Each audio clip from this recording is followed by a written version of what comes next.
Thank you. Thanks very much. Thank you. Do I give this to you right now?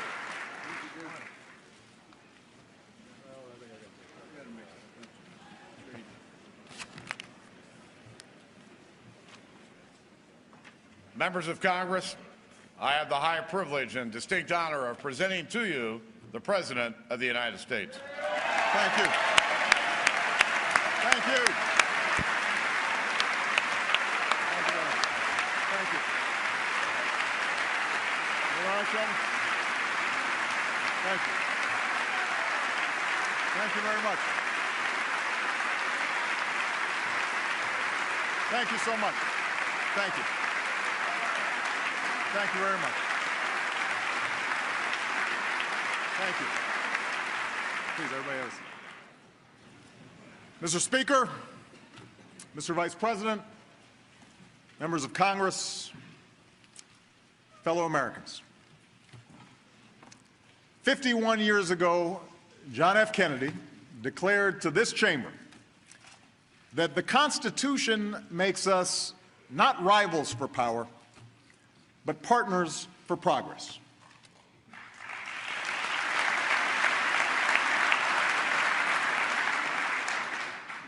It is my task, he said, to report the State of the Union. To improve it is the task of us all. Tonight, thanks to the grit and determination of the American people, there is much progress to report. After a decade of grinding war, our brave men and women in uniform are coming home.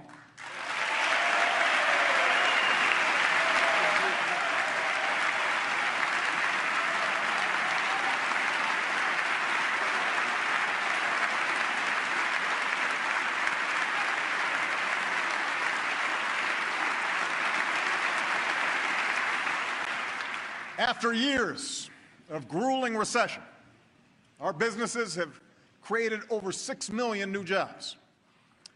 We buy more American cars than we have in 5 years, and less foreign oil than we have in 20.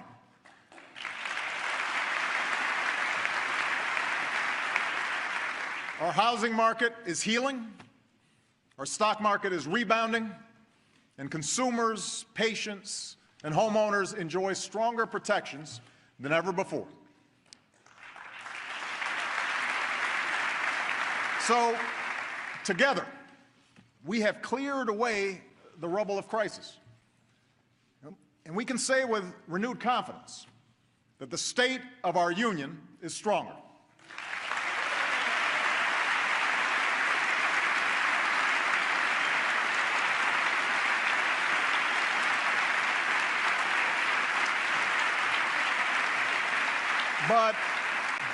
But we gather here knowing that there are millions of Americans whose hard work and dedication have not yet been rewarded.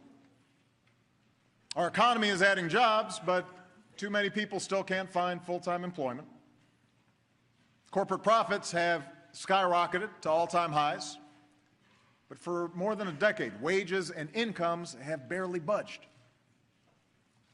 It is our generation's task, then, to reignite the true engine of America's economic growth, a rising, thriving middle class.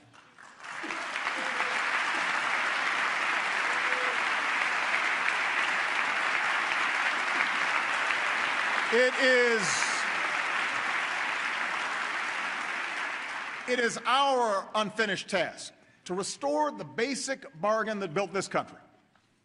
The idea that if you work hard and meet your responsibilities, you can get ahead, no matter where you come from, no matter what you look like or who you love. It is our unfinished task to make sure that this government works on behalf of the many, and not just the few, that it encourages free enterprise, rewards individual initiative, and opens the doors of opportunity to every child across this great nation.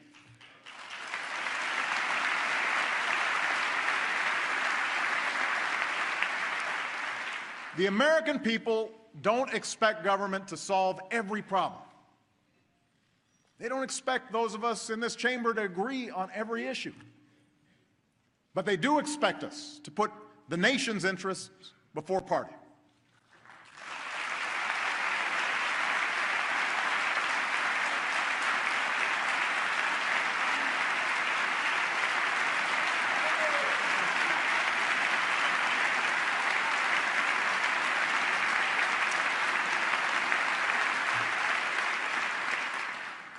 They do expect us to forge reasonable compromise where we can.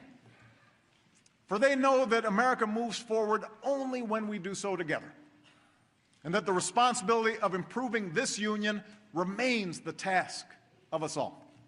Now, our work must begin by making some basic decisions about our budget, decisions that will have a huge impact on the strength of our recovery. Over the last few years, both parties have worked together to reduce the deficit by more than $2.5 trillion, mostly through spending cuts, but also by raising tax rates on the wealthiest 1% of Americans. As a result, we are more than halfway towards the goal of $4 trillion in deficit reduction that economists say we need to stabilize our finances. Now we need to finish the job. And the question is, how? In 2011, Congress passed a law saying that if both parties couldn't agree on a plan to reach our deficit goal, about $1 trillion worth of budget cuts would automatically go into effect this year. These sudden, harsh, arbitrary cuts would jeopardize our military readiness. They'd devastate priorities like education and energy and medical research. They would certainly slow our recovery and cost us hundreds of thousands of jobs. And that's why Democrats, Republicans, business leaders, and economists have already said that these cuts, known here in Washington as the sequester, are a really bad idea.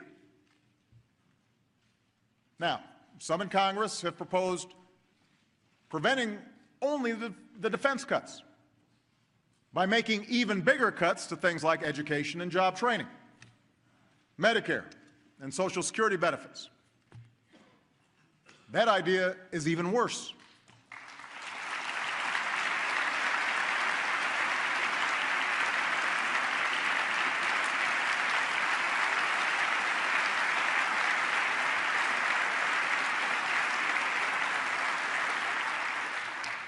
Yes, the biggest driver of our long-term debt is the rising cost of health care for an aging population. And those of us who care deeply about programs like Medicare must embrace the need for modest reforms. Otherwise, our retirement programs will crowd out the investments we need for our children and jeopardize the promise of a secure retirement for future generations. But we can't ask senior citizens and working families to shoulder the entire burden of deficit reduction while asking nothing more from the wealthiest and the most powerful.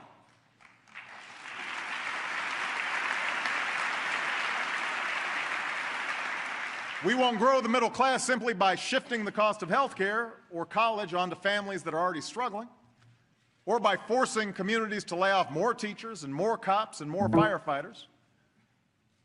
Most Americans, Democrats, Republicans, and independents,